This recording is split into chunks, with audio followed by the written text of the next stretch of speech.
अनवर भाई, बाकी सर्व पदाधिकारी समोर बसलेले, आपण सर्वजण ज्यांचा राजकीय जन्म 2014च्या आधी झालेला आहे असे सर्व आपण विवेकी लोक, अभ्यासू लोक आहात सगळे. खरं तुमच्यासाठी खरं तुम्ही टाळ्या वाजवा, कारण हा कुठला कार्यक्रम करमणुकीचा नाही आहे, काहीच कारण नाही गर्दी व्हायची.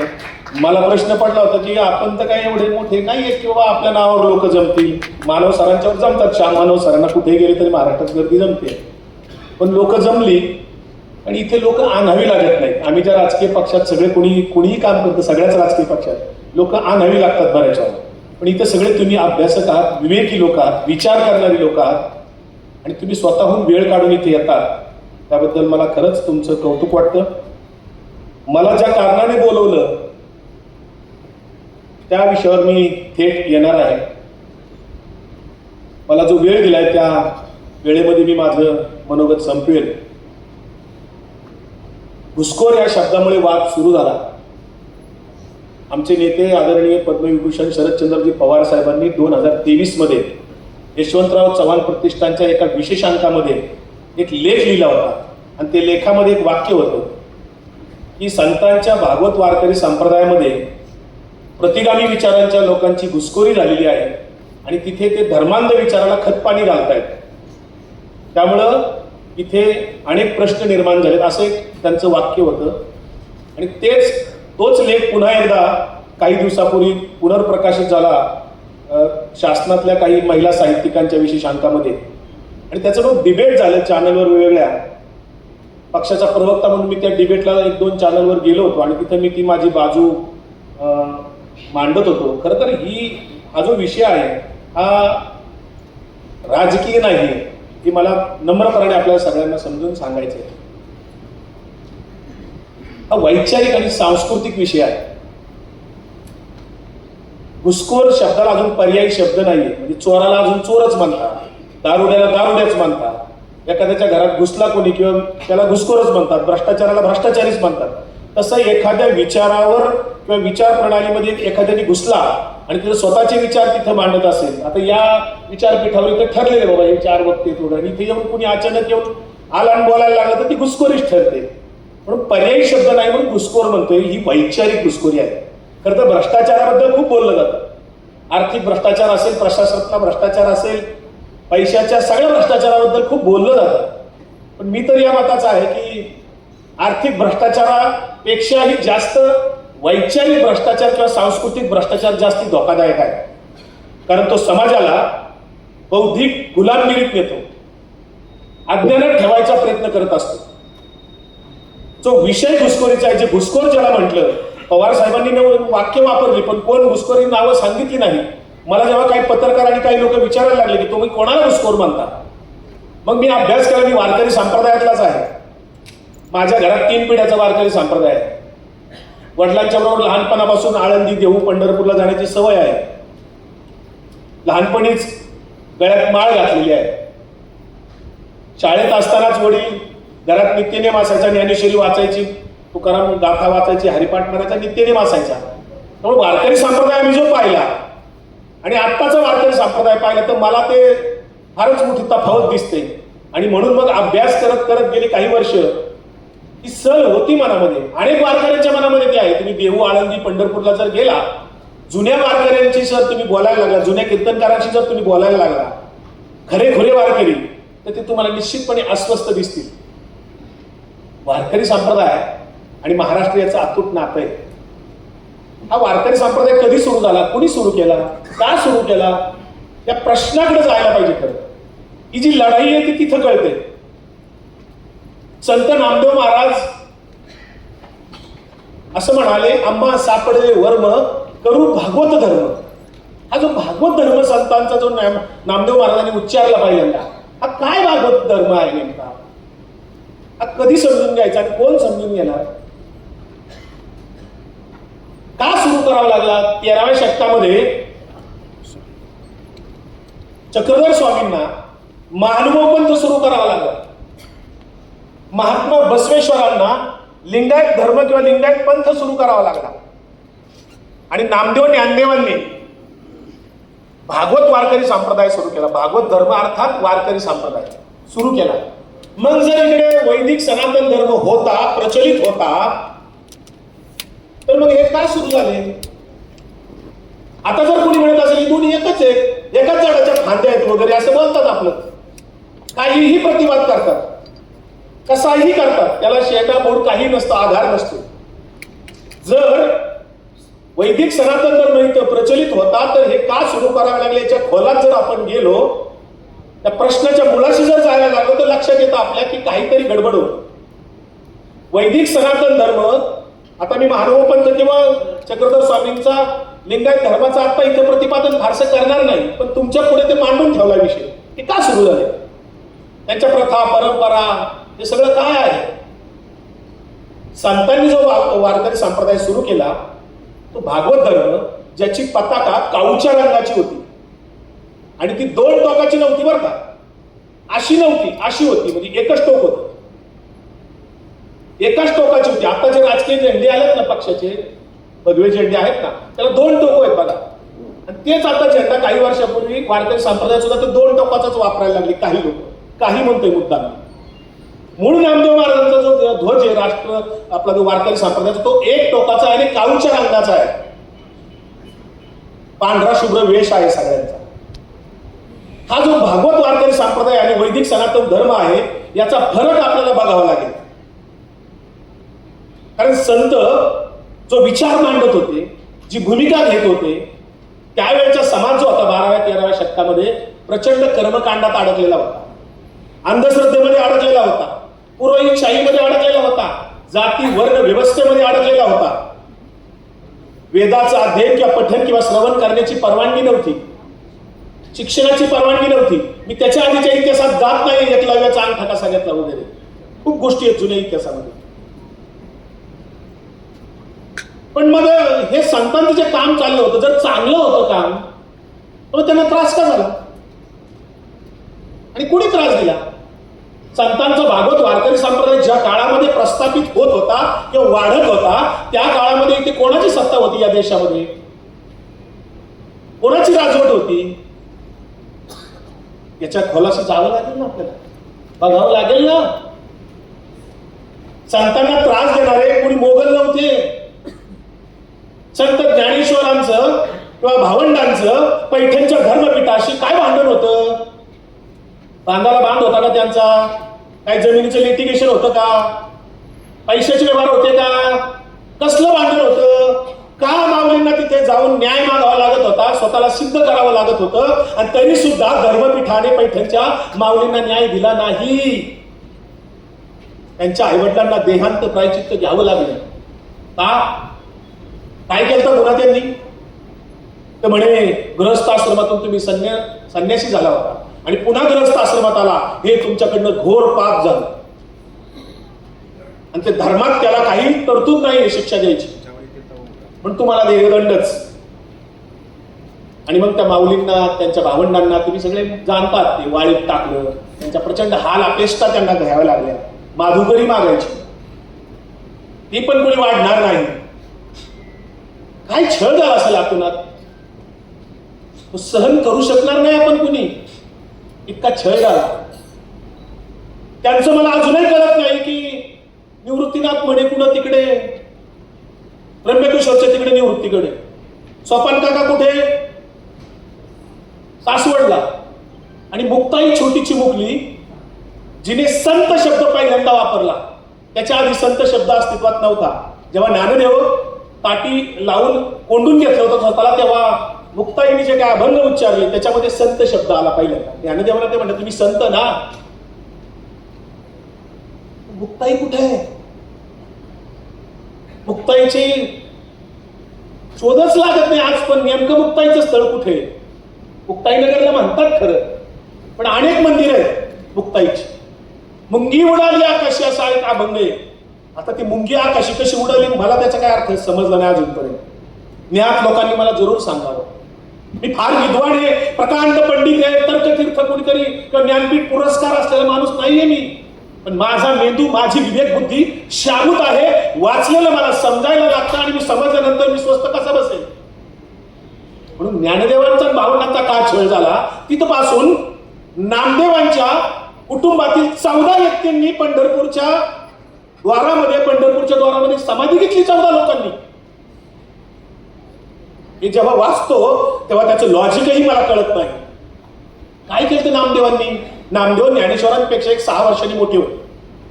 त्यांची गाठ पडल्यानंतर मग त्यांनी भारत भ्रमण केलं.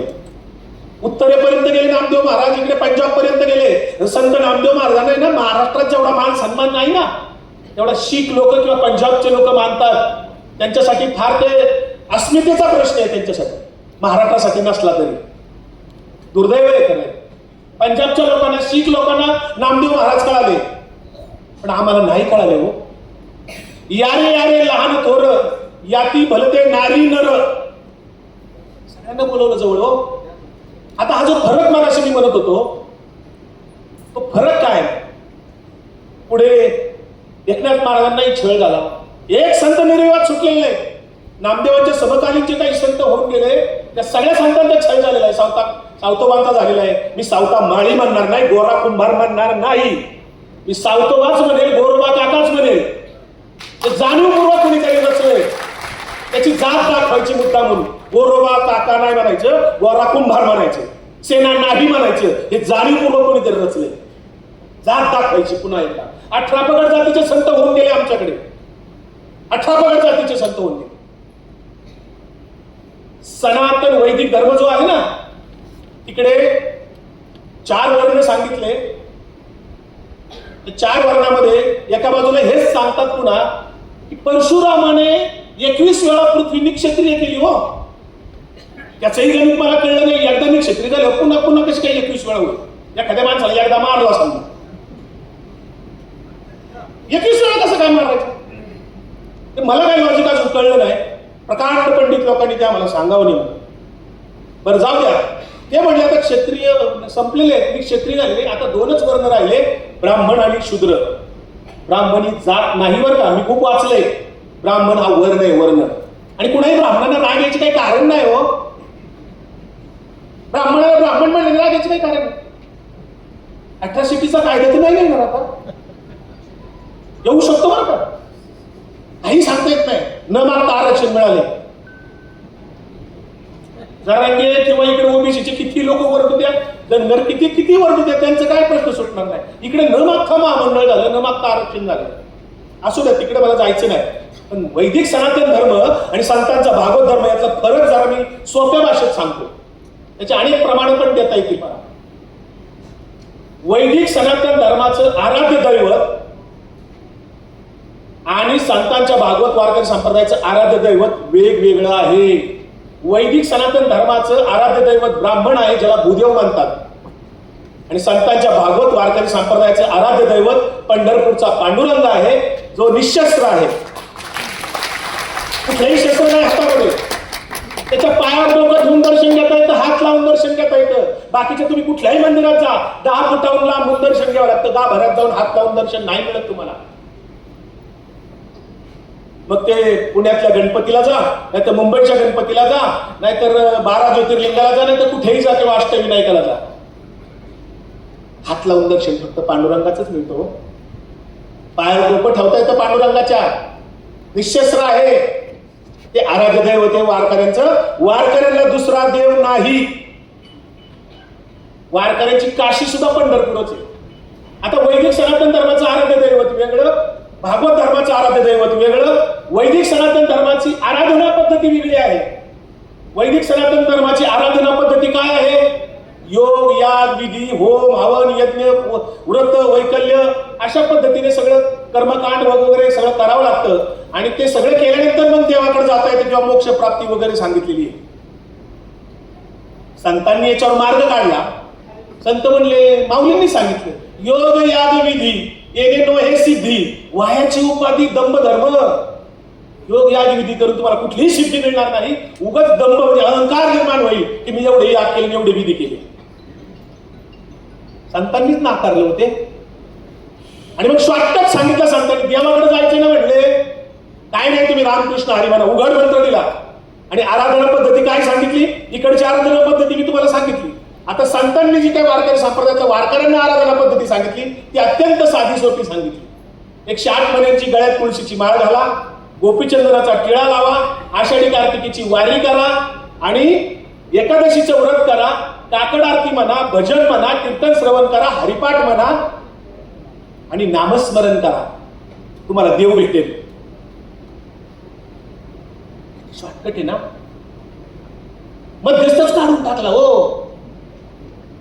थेट माल शेतमाल विक्री, आमच्या किशोर कुंजीर आडतदार आहेत मार्केट यार्डचे, ते थेट माल विक्री तर नाही का असते शेतकऱ्यांची, थेट माल विक्री, पीक उत्पादक ते ग्राहक. इथं तसं नाही. इकडे वैदिक सनातन धर्मामध्ये मध्यस्थ होता कोणीतरी, पुरोहितशाही ज्याला म्हणतात, ते म्हणायचे आमच्या मार्फत देवाकडे जावं लागेल, तुम्हाला डायरेक्ट नाही जाता येणार, आमचा वशिला आहे देवा. ओम गणानाम गणपते नमः बस सुपारी. कसं काय असू शकतं? बर, ही झाली आराधना पद्धती वेगळी वेगळी, आराध्य दैवत वेगळं वेगळं. आता अधिष्ठान ग्रंथ सुद्धा वेगळे. वैदिक सनातन धर्माचे अधिष्ठान ग्रंथ काय आहेत? 4 वेद, 6 शास्त्र, 18 पुराण, उपनिषद आणि मनुस्मृती.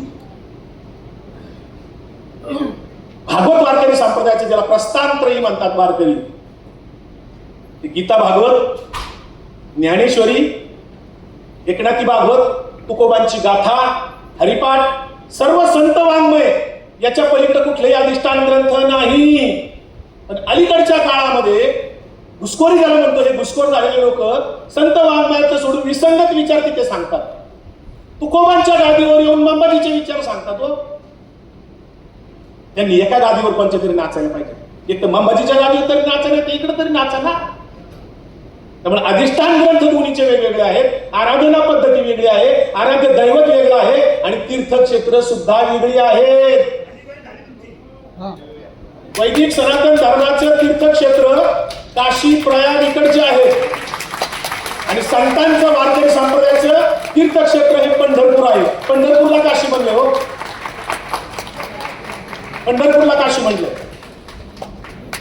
तुकाराम महाराज म्हणाले, सकळाशी येथे आहे अधिकार, कलियुगी उद्धार हरीच्या नामे. सगळ्यांना इथे समान अधिकार आहे. विष्णुमय जग वैष्णवांचा धर्म, भेदाभेद भ्रम अमंगळ, माय बाप केवळ काशी, त्याने नव जावे तीर्थाशी. आई म्हटल्यानंच काशी मांडले. हो, कुठल्याही वारकरी संप्रदायामध्ये कार्यक्रम सुरू होताना किंवा संपल्यानंतर पुंडलिकावर हरिविठ्ठल जे म्हटलं जातं, त्याच्यामध्ये पुंडलिकाचं नाव आधी येतं, विठ्ठलाचं नाव नंतर येतं. का पुंडलिकाचं नाव आधी येत असेल? काय केलं पुंडलिकाने? आई वडिलांची सेवा केली. तुकाराम महाराज म्हणाले, तीर्थी धोंडा पाणी देव डोकडा सज्जनी. तीर्थाला फक्त धोंडा पाणी आहे, देव सज्जनाच्या अंगी. जे का रंगले गांजले त्यासी म्हणे जो आपले, तोची साधू वळ धावाना देव ते त्याची जाणावा. ऐसे कैसे झाले धोंदू, कर्म करोनी म्हणती साधू.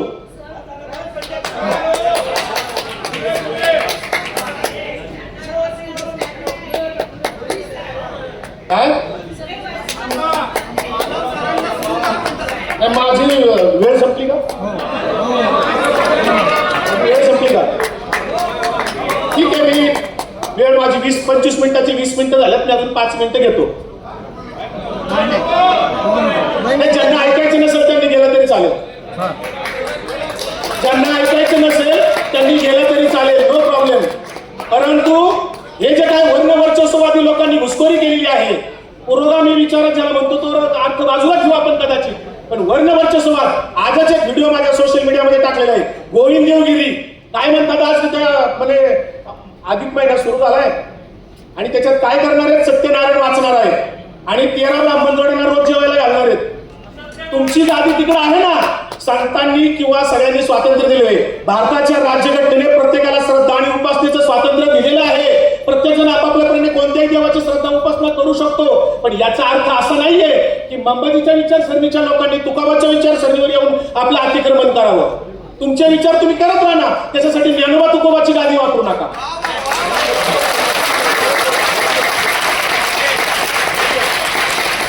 ज्ञानोबा तुकोबाच्या गादीवर येऊन आम्हाला 16 संस्कार सांगू नका. 18 पुराणे चहुवेदी जाणं साही शास्त्री कारण, 18ही पुराणे हरिसी गाती. माऊलीने सांगितलं हरिश्रेष्ठ आहे. नामस्मृत देवाची उदारी उभाक्षणवरी तेने मुक्तीचारीला, हरिमुखे म्हणा पुण्याची गणना कोण करी.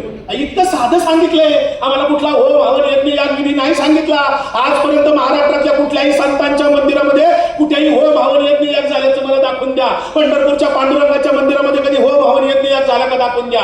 त्यामुळं संत हे सहिष्णुतावादी होते, संत मानवतावादी होते, संत प्रेम दया क्षमा शांती सांगतात. साधू कोणाला म्हणतात? ज्याचे 6 शरीरविकार दुखले, राग म्हणतात त्याला साधू म्हणतात. कुणी साधू म्हणून घेऊ नये, कुणी साधू म्हणून घेऊ नये. शेवटचे संत निळोपाराय झाले, 2 राष्ट्रीय संत झाले, गाडगे महाराज आणि तुकडोजी महाराज. त्याच्यानंतर कुणी संत नाहीये. आज बलात्कारी संत बाबांचं जर कोणी समर्थन करणार असेल तर त्यांना आम्ही घुसखोर म्हणणार. बलात्कारी बाबाचं समर्थन करतात, आसाराम बापूचं समर्थन, ज्या आमच्या आया बहिणींचं शोषण करतात त्या बाबांना आम्ही तिथं तुम्हाला संत म्हणायला परवानगी दिली का? अशोक खरात एक नाही, महाराष्ट्रातल्या प्रत्येक तालुक्यामध्ये आणि प्रत्येक शहरामध्ये अशोक खरात आहे. अशोक खराची फाईल ओपन झाल्याच्या नंतर जवळपास 15 लोकांची यादी आहे. त्याच्यामध्ये मुस्लिमातले मौलवी सुद्धा आहेत, मौलवी आहेत, मुल्ला आहेत, बाबा आहेत, साधू आहेत, सगळे आहेत. ऋषिकेश वैद्यचा आजच जामीन खेटाळला कोर्टाने. त्यामुळं गुन्हेगाराला जात धर्म नसतो.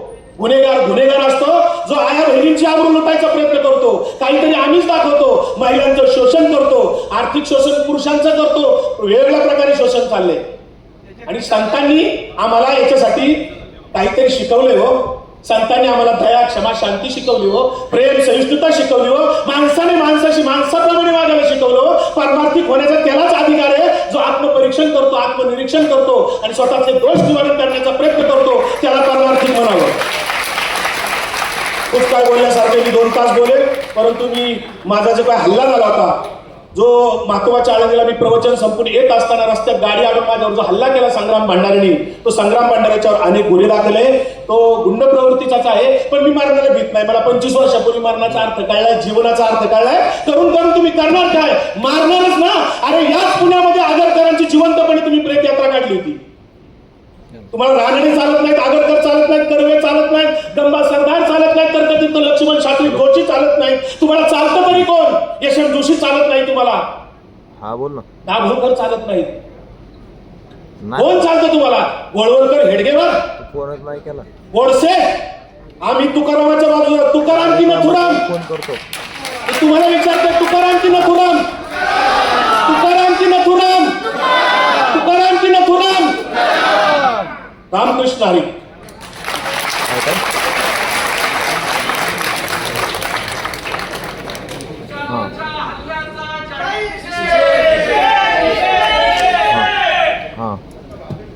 धन्यवाद गवांडेकर. हो.